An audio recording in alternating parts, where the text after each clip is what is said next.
Ripple just had its best quarter yet, with Q3 results being published on blockchain usage and user adoption all on the up. Even with the SEC case hanging over them, the XRP army may have a lot of good news to look forward to. In this video, we'll look at the latest rulings in the SEC case, which to be honest look pretty good for XRP. Then we'll see how Ripple's XRP ledger is attracting more clients than ever, even with the court case hanging over them. Before we get into the meat of this video, I have a 20% discount in November on the Crypto Investor course. If you want to see how I invest and learn more about crypto, I have over 100 in-depth lessons on crypto investing, on-chain analytics, portfolio building, and we have a private Discord community, so come and join us. Enter code HODL to get 20% off in November. More content is added over time for free for all existing course members. Price goes up when that course content is added. Right, so for XRP hodlers hoping that the SEC case would reach a swift conclusion, think again. The case will be pushed back well into 2022 with no end in sight. However, it's not XRP hoping to push back a decision, but the SEC, which is not a good look for them. Ripple has accused the SEC of believing that it is entitled to operate in secret and to withhold from actual litigants any internal documents that relate to its mission, broadly defined, with Ripple General Counsel posting, "Every litigator will tell you it's the defendant, never the plaintiff, asking to delay proceedings. Why would any plaintiff," that's the SEC in this case, let alone one with unlimited resources, play the delay card? Essentially, he's asking why the SEC, given they have unlimited resources, are trying to delay court hearings. Well, the SEC requires more time to put their defense together with regard to 3 important documents that may prove the SEC simply isn't telling the truth in court. The SEC is adamant that a speech given by former SEC Chair William Hinman regarding Ethereum and how Ether was at the time sufficiently decentralized to make it not a security was just his own personal opinion.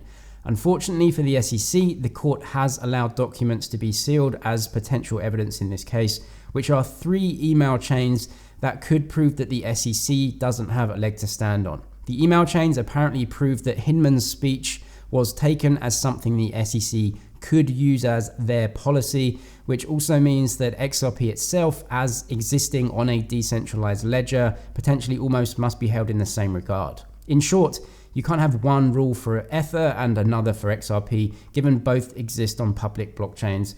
Whatever the outcome of the case though, the SEC has suffered a major PR blow right here in my opinion. It's just not a good look for the SEC to attempt to withhold email chains and bend the truth in court to get the outcome they want. The eventual outcome will probably be a big fine for Ripple, and the earlier that happens and the court case is done with, the better for all involved, as certainty of outcomes is the best thing for everyone. Despite the ongoing SEC case though, Ripple is actually proving that the blockchain can still grow and attract customers.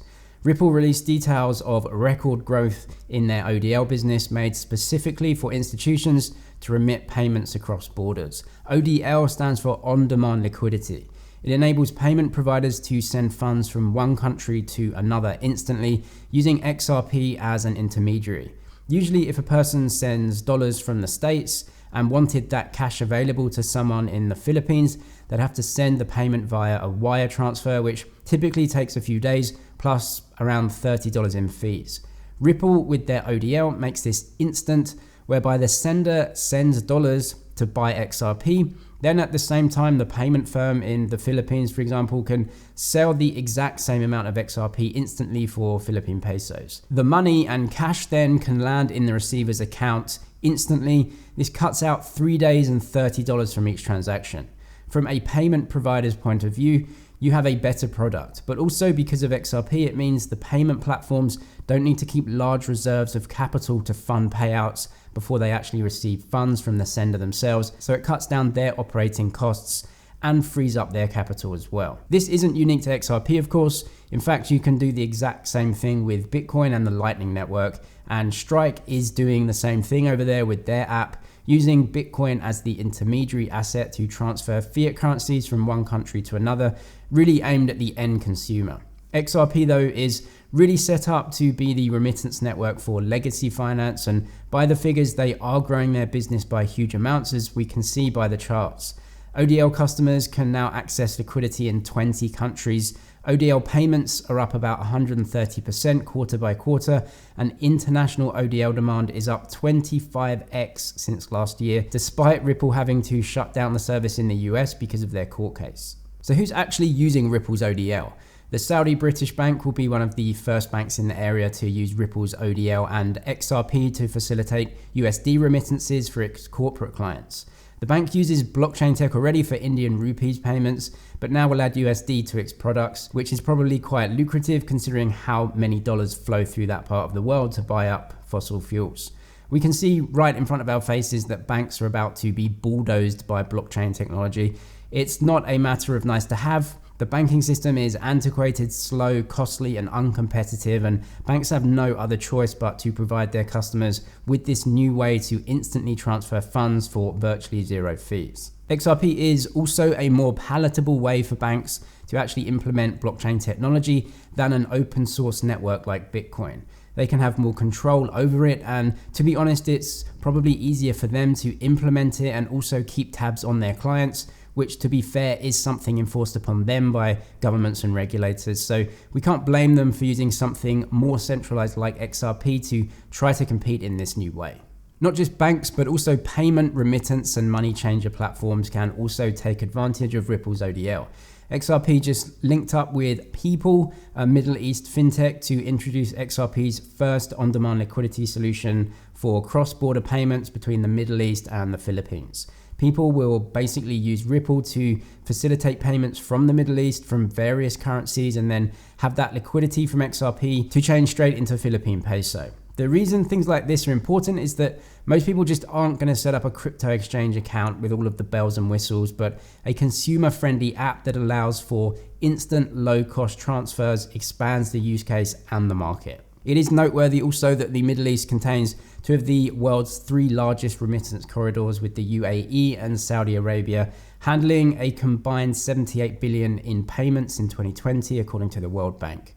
People is actually licensed by the Abu Dhabi Financial Services Authority and solidifies the UAE's pro-crypto or pro-blockchain stance. And it seems like at this point, the US and the UK are just so far behind the curve, which is really disappointing.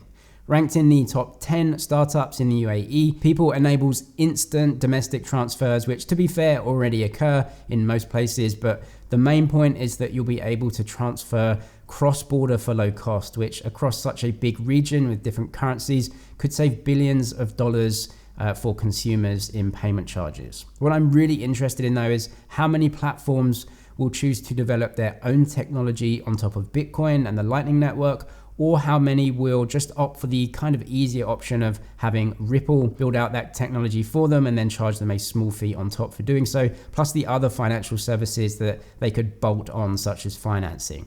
That will become clearer over the next few years. Next, we come to great news though for XRP hodlers. XRP will be launching on Ethereum in December 2021. Just like Bitcoin before, XRP will be creating a wrapped version of the tokens launching on Ethereum that will enable XRP hodlers to use their coins across the entire Ethereum DeFi ecosystem of applications. This is good news for both Ethereum and XRP. Firstly, for XRP hodlers, you can now take the value of your XRP tokens and use that one for one on Ethereum, just like any other token on that blockchain. Much like wrapped Bitcoin, you'll be able to use XRP as collateral to borrow against so that you can keep your exposure to the price of XRP whilst getting liquidity in a US dollar stablecoin to invest elsewhere or to earn extra yields. The benefit for Ethereum as a blockchain is obviously that much more value can now flood into the blockchain that could be used across various DEXs and lending protocols. Wrapped Bitcoin, the ERC20 version of Bitcoin, is itself the 15th largest crypto in the entire market. And as XRP is also one of the largest cryptos by market cap, we could also see wrapped XRP become a multi-billion-dollar coin in its own right. The reason for needing wrapped tokens is that you can't just send native coins from one blockchain to another. The code is different for each blockchain, and so it's like trying to send a file from your iPhone to an Android phone using AirDrop.